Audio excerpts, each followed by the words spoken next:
देवों के देव महादेव बहुत ही भोले माने जाते हैं, इसलिए उनका एक नाम भोलेनाथ भी है। पौराणिक मान्यतानुसार भगवान शंकर को प्रसन्न करने के लिए किसी भी तरह के खास विशेष पूजन की आवश्यकता नहीं होती, क्योंकि कहा जाता है कि वह तो भोले हैं और भक्त की मन से की गई क्षणिक मात्र की भक्ति से ही वह प्रसन्न हो जाते हैं। अगर आप भी शिव की भक्ति और कृपा पाने के लिए सावन के सोमवार का व्रत करते हैं तो इस कथा से भोलेनाथ को प्रसन्न कर सकते हैं। किसी नगर में एक साहूकार रहता था। उसके घर में धन की कोई कमी नहीं थी, लेकिन उसकी कोई संतान नहीं थी, जिस वजह से वह बेहद दुखी था। पुत्र प्राप्ति के लिए वह भगवान शिव प्रत्येक सोमवार व्रत रखता था और पूरी श्रद्धा के साथ शिवालय में जाकर भगवान शिव और पार्वती जी की पूजा करता था। उसकी भक्ति देखकर मां पार्वती प्रसन्न हो गई और भगवान शिव से उस साहूकार की मनोकामना पूर्ण करने का निवेदन किया। पार्वती जी की इच्छा सुनकर भगवान शिव ने कहा कि हे पार्वती, इस संसार में हर प्राणी को उसके कर्मों के अनुसार फल मिलता है और जिसके भाग्य में जो हो उसे भोगना ही पड़ता है।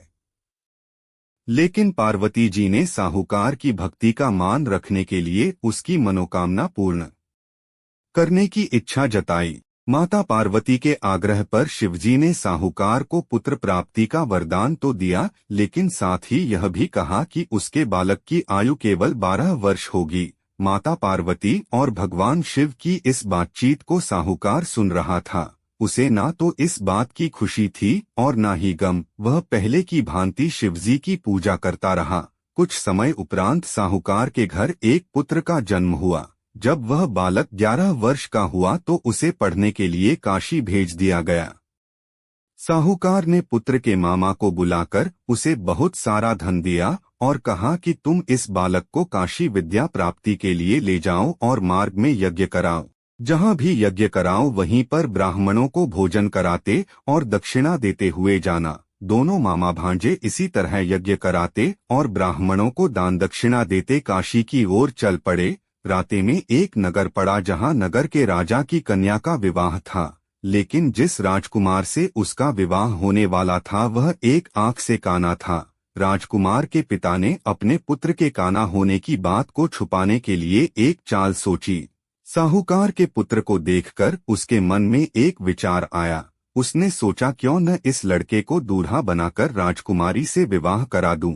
विवाह के बाद इसको धन देकर विदा कर दूंगा और राजकुमारी को अपने नगर ले जाऊंगा।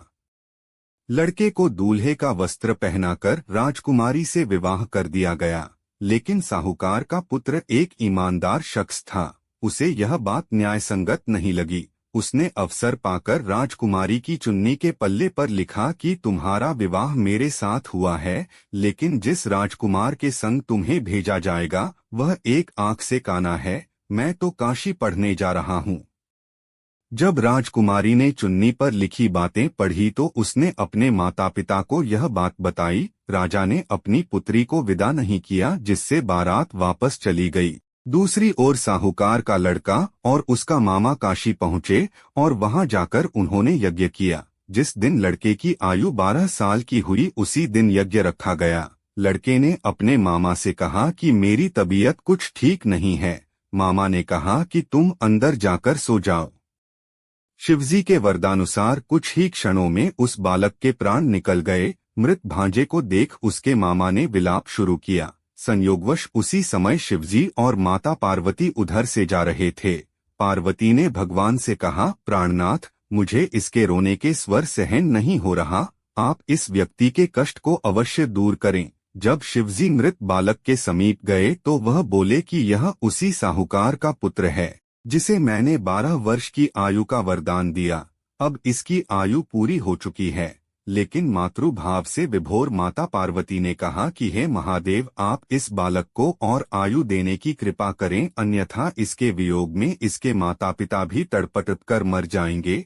माता पार्वती के आग्रह पर भगवान शिव ने उस लड़के को जीवित होने का वरदान दिया। शिवजी की कृपा से वह लड़का जीवित हो गया। शिक्षा समाप्त करके लड़का मामा के साथ अपने नगर की ओर चल दिए। दोनों चलते हुए उसी नगर में पहुँचे जहाँ उसका विवाह हुआ था। उस नगर में भी उन्होंने यज्ञ का आयोजन किया। उस लड़के के ससुर ने उसे पहचान लिया और महल में ले जाकर उसकी आवभगत की और अपनी पुत्री को विदा किया। इधर भूखे प्यासे रहकर साहूकार और उसकी पत्नी बेटे की प्रतीक्षा कर रहे थे। उन्होंने प्रण कर रखा था कि यदि उन्हें अपने बेटे की मृत्यु का समाचार मिला तो वह भी प्राण त्याग देंगे, परंतु अपने बेटे के जीवित होने का समाचार पाकर वह बेहद प्रसन्न हुए। उसी रात भगवान शिव ने व्यापारी के स्वप्न में आकर कहा, हे श्रेष्ठी, मैंने तेरे सोमवार के व्रत करने और व्रत कथा सुनने से प्रसन्न होकर तेरे पुत्र को लंबी आयु प्रदान की है। जो कोई सोमवार व्रत करता है या कथा सुनता और पढ़ता है, उसके सभी दुख दूर होते हैं और समस्त मनोकामनाएं पूर्ण होती हैं।